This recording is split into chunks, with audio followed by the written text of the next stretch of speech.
Alright, ladies and gentlemen, Baron here. So the hype is real. We now have some pictures of American self-propelled anti-aircraft tanks and armored vehicles.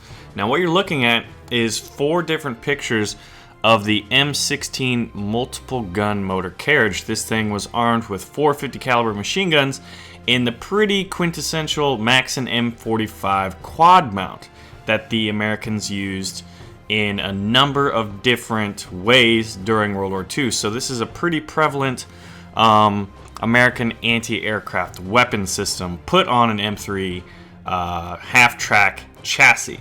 So what's kind of cool about this is if you think about the AAA in the game right now, in the self-propelled anti-aircraft, there isn't anything with 4 guns. Furthermore, I think everyone's pretty familiar with how potent 50 caliber machine guns can be. Furthermore, consider the fire rate of this.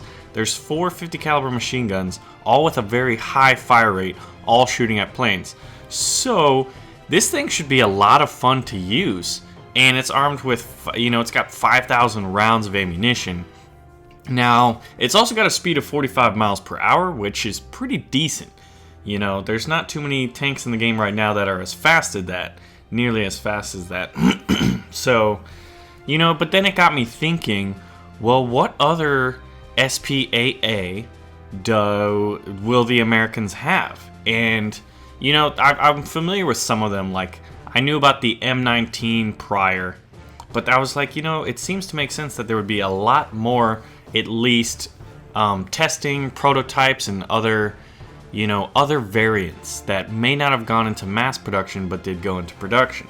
One of the cool things is, imagine this M3 tank or half-track chassis here with one 37mm autocannon and 2 water-cooled 50 caliber machine guns. So that's another variant of the M3 half-track that we may see as well. But if you think about it, you look at the German tanks, German anti-aircraft tanks. They started to experiment with larger caliber cannons, and they went all the way up to like 40 millimeters. And the Americans also did tests with 40 millimeter guns on, and the main chassis that we used anti-aircraft on was the M3 half-track. And there was a lot of different attempts, but the only one that really seemed to work was the M15 Special, which I think would be a decent premium American SPAA because it was a field conversion in Australia, but they actually made it work, and it had 140mm Bofors on it. So you can check that out. But one thing that's interesting is that we ended up getting to, the M24 light tank, the M24 Chaffee. Well, we put twin 40mm on that, and that's known as the M19 gun motor carriage. So that's a pretty sweet, SPAA, as you can see right here. Furthermore, I did a little more research, dug a little bit deeper, and I found something called the T77 multiple gun motor carriage. What is it, you say?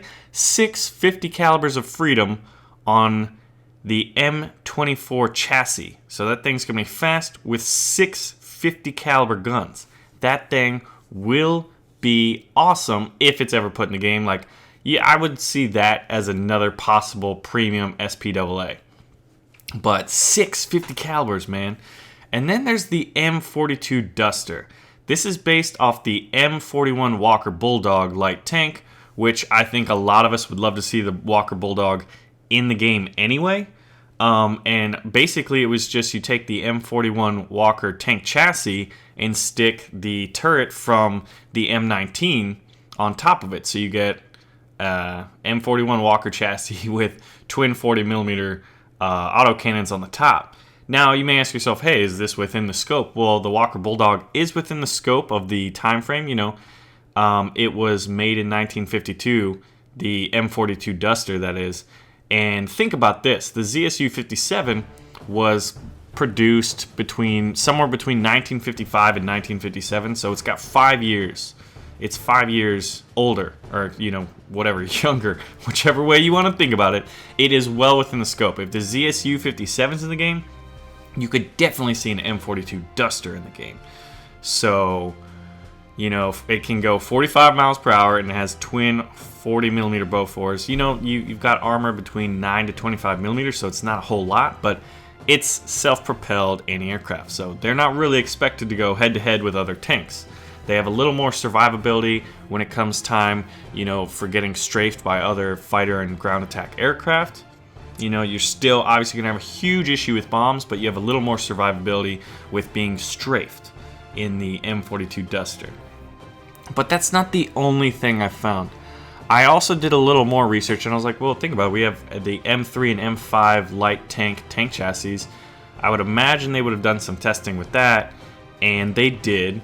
Here's a picture of an M3 light tank with, you know, 450 caliber machine guns on the top of it, you know, in that M45 quad mount of 50s. So that's pretty cool. But I think the coolest thing I found was called the Skink. Now, the Canadians were producing Sherman tanks and they called them the Grizzlies. But this Skink, also known as Project 47, I think would make a fantastic American premium SPAA. Why? Because it's armed with 4 20mm Hispano guns strapped onto an M4 Sherman tank chassis. So this was pretty cool. Now think about this. This was a premium tank, right? And it wasn't a prototype. They had 3 of them built and 8 turrets built for the M4 tank chassis, and it was a very viable design. The problem was that the Canadians no longer needed it as a result of the diminishing threat of the Luftwaffe, you know, as the Canadians and Americans and Brits rolled through Western Europe. So it's a very viable tank option, but just not many were produced. And if you think about some of the premiums we already have in the game, there are some prototypes. This one is extremely viable and makes a lot of sense, and I would love to see it in the game. How about you guys? Also, I'm sure I've missed some of the American SPAA, so if I have, make sure to let us know some of the other, you know, viable prototypes they may have had, or other things that went into production. Or maybe were lend-leased to other nations, as the Americans did do a lot of lend-leasing from American production. Anyway, my name is Baron. I thank y'all for watching. Make sure to give this video some love and let me know which American SPAA you are looking forward to most and which ones I may have missed or didn't cover. Anyway, see you guys soon.